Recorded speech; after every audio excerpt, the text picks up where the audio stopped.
What is your name? My name. Hello everyone, ngasi akong video na puduna lae. Ngasi video sina haidi kaino thongbaneba. Akhoi bori thongbani adwai siga lere ngasi salad siga atay mathen yaujadre. Ado miyam haidi ngasi funny video so khara dum hapcharakke bako haidi ai soire funny video khara hapcharakke.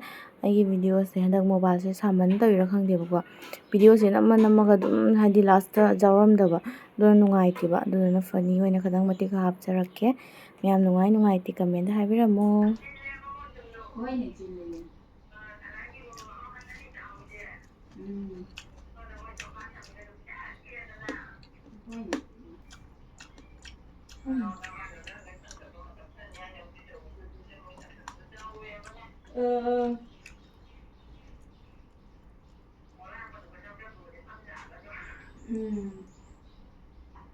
Ado nga do nga sinta hai bati hai dia.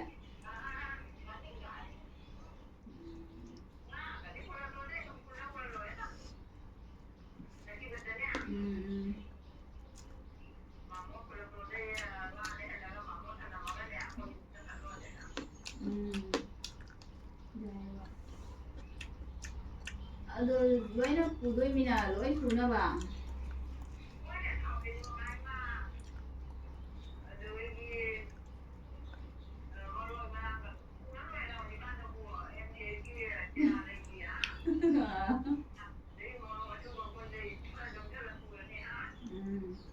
Alama thola ka di. Masa ni dia bro.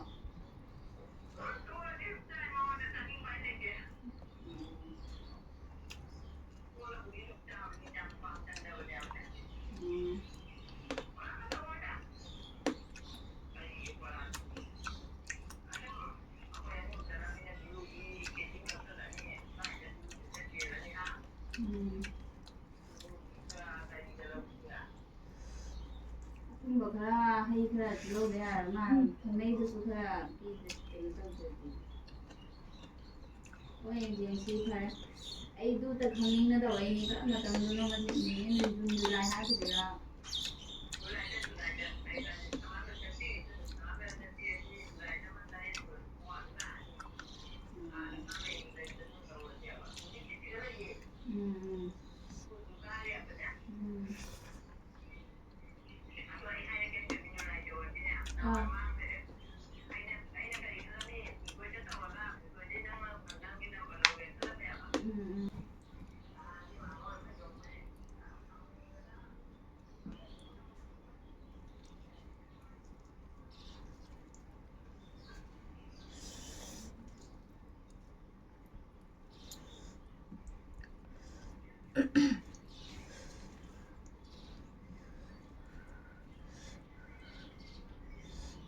Sauna.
Wow, mani sinjang kan ha.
हम करेंगे।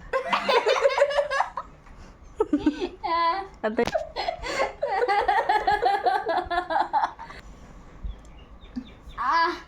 खाना खा लिया? खाना खाया? नहीं, school लगता है। आप कौन से स्कूल में पढ़ा? हाँ? आप कौन से स्कूल में पढ़ा? कमंगा। अब रोल नंबर कितने थे? 5। किस में जाते थे? किस में जाते थे आप? गाड़ी में।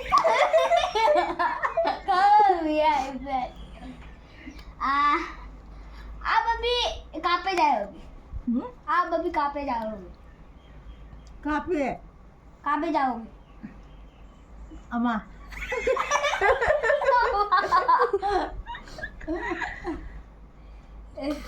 Mabiyo tayo ko. What is your school name? School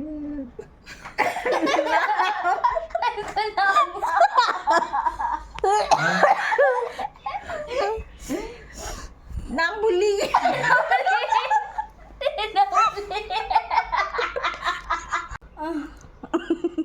Doegi. What is your father name? हम फटा।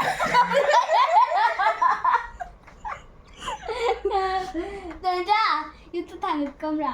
Hayro. Keep खाना quiet. कर बोए। Keep quiet का मतलब क्या है?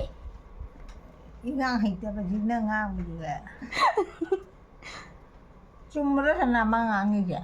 Lối chummi. Keep quiet का मतलब क्या है? Hả? Keep quiet का मतलब क्या है? Qua. Keep quiet.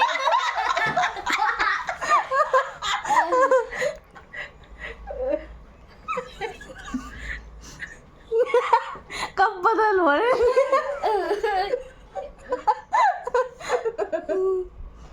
बबुआ, थैंक यू का मतलब क्या है? Thank you. Phen. Thank you friend. आपका छोटा बच्चा कौन है? Sa.